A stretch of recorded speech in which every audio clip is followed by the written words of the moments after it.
खूनी झोपड़ी। एक गांव में रोहित नाम का एक लड़का रहता था जो बेहद ही खुशमिजाज और होशियार बच्चा था। रोहित जितना पढ़ने का शौकीन था उतना ही नई नई जगहों पर घूमना उसे बहुत पसंद भी था। दुनिया में उसे किन जगहों पर घूमना है उन सबकी उसने एक किताब तैयार कर रखी थी। एक दिन यूं ही वो अपने दोस्त नितिन से बात कर रहा था। रोहित, क्या तुझे पता है कि अपने गांव में वो जो झील के पास वाली झोपड़ी है उसे गांव वाले खूनी झोपड़ी कहते हैं। खूनी झोपड़ी? लेकिन क्यों? कहते हैं वहाँ जो भी जाता है वो कभी लौट कर नहीं वापस आता। शायद वहाँ कोई शक्तिशाली भूत रहता है। ये भी तो हो सकता है कि वहाँ कोई खूंखार जानवर हो जो इंसानों को खा जाता हो सकता है, पर हमें क्या, जो गांव वाले कह रहे हैं वो ही सही होगा। क्यों ना सच का पता लगाया जाए? मतलब? क्यों ना वहाँ जाकर देखा जाए। तू पागल हो गया है क्या? हम वहाँ नहीं जा सकते। अगर घर वालों को पता चल गया तो अच्छा नहीं होगा।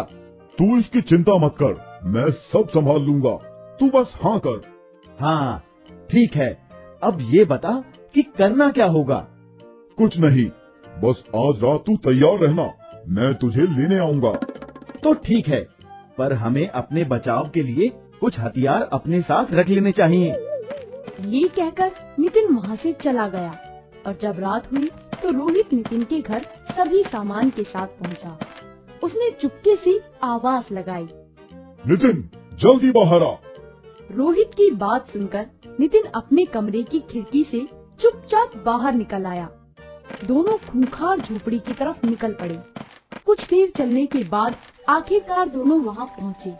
तभी रोहित बोला, यहाँ तो बहुत अंधेरा है, नितिन जरा टॉर्च तो निकालना। हाँ देता हूँ, ये लो। टॉर्च लेकर रोहित और नितिन झोपड़ी के अंदर चले गए। वहाँ काफी अंधेरा था तो दोनों टॉर्च की मदद से आसपास देखने लगे, लेकिन वहाँ झोपड़ी जैसा कुछ भी नहीं था। अंदर तो एक शानदार हवेली थी। इसे देखकर दोनों हैरान हो गए। थोड़ा आगे चलने पर दोनों को एक प्रवेश द्वार दिखा और दोनों उसकी तरफ चलने लगे। तभी अचानक से नितिन बोला, रोहित, हमें यहाँ नहीं जाना चाहिए। मुझे तो कुछ गड़बड़ लग रही है। ये बाहर से तो झोपड़ी है पर अंदर से एक हवेली निकली। मुझे डर है कि हम भी बाकी लोगों की तरह यहाँ हमेशा के लिए न फंस जाएं। अब यहाँ तक आए हैं तो हम पीछे नहीं हट सकते, हमें अंदर जाना चाहिए और इस खूंखार हवेली का राज पता लगाना चाहिए। ये सब सुनकर नितिन हवेली के अंदर जाने के लिए मान गया। दोनों दोस्त एक दूसरे का हाथ पकड़कर हवेली के अंदर पहुंच गए, लेकिन अंदर का नजारा देख वो दोनों चौंक गए। ये क्या है? गांव वाले तो बोल रहे थे कि यहाँ कोई भूत रहता है, पर ये तो खजाने से भरी एक हवेली है। हाँ रोहित, पर ध्यान देने वाली बात तो ये है कि जो भी गांव वाला यहाँ आया वो कभी यहाँ से वापस नहीं निकला। सोचने वाली बात तो है, इसका पता तो लगाना ही पड़ेगा। रोहित और नितिन हवेली के और अंदर गए तो उन्हें एक दरवाजा और दिखाई दिया। ये दरवाजा बाकी सभी दरवाजों से बिल्कुल अलग था। इस दरवाजे की पूरी बनावट सोने की थी, जिस पर हीरे मोती जड़े हुए थे और सिर्फ इसी अकेले दरवाजे की रोशनी से पूरे महल में उजाला हो रहा था। ये कैसे हो सकता है? इस छोटे से गांव में इतना बड़ा चमत्कार! मैं खुद भी हैरान हूँ कि ये हो क्या रहा है। हमें अंदर जाना चाहिए और देखना चाहिए। लेकिन ये क्या? दरवाजे पर क्या लिखा है? अंदर जाने के बाद कभी वापस नहीं आ पाओगे। अगर आत्मशक्ति है तो ही इसके अंदर प्रवेश करना। इसका क्या मतलब हो सकता है? यार मुझे खुद भी समझ नहीं आ रहा। हमें अंदर जाना चाहिए। नहीं, अगर सच में हम दोनों बाहर वापस नहीं आए तो? हम आएंगे, हमें बस अपनी आत्मशक्ति को बरकरार रखना है और किसी के कहने में नहीं आना है। दोनों अपने आप को मजबूत बनाते हुए दरवाजे को खोल अंदर बढ़े तो उन्होंने देखा, अरे ये क्या? अंदर सोने जवाहरात से भरे कई सोने के मटके रखे हुए थे। पूरा फर्श हीरे मोती और गहनों से ढका हुआ था और कई लोग उन गहनों को सीने से लगाकर वहीं फर्श पर पड़े थे। नितिन, क्या ये अपने गांव वाले ही हैं?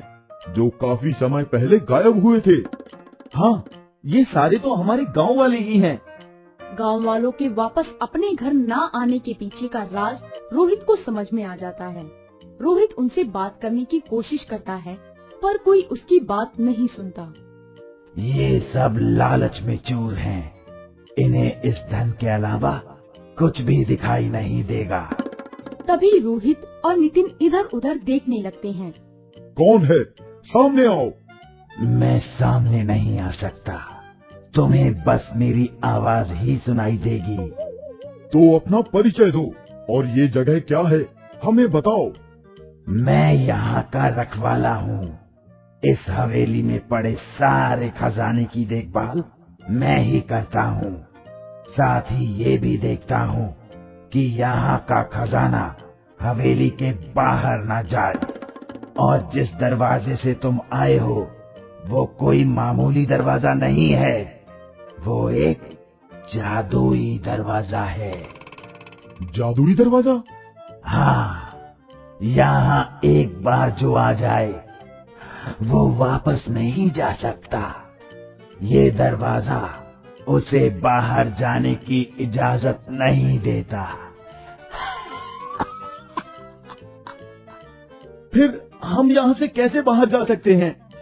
यहाँ से जाने की जरूरत भी क्या है। यहाँ इतना खजाना है जो तुम्हें जिंदगी भर नहीं मिल सकता। हमें इस खजाने में से एक फूटी कौड़ी भी नहीं चाहिए। हमें बस इतना बताओ कि हम इन गांव वालों को कैसे ले जा सकते हैं। बड़े होशियार बच्चे लगते हो तुम।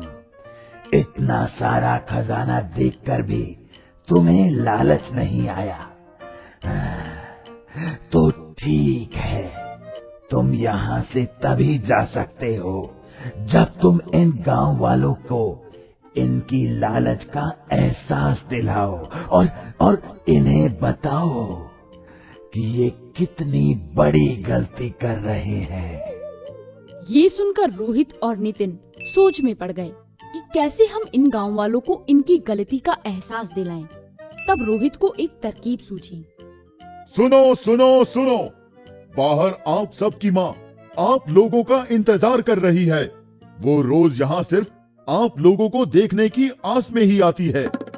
रोजाना आप सबकी माँ अपने हाथों से आप लोगों के लिए खाना बनाकर लाती है, और वो भी आप लोगों को खिलाने के लिए। क्या आप अपनी माँ के हाथ का स्वादिष्ट खाना नहीं खाना चाहोगे?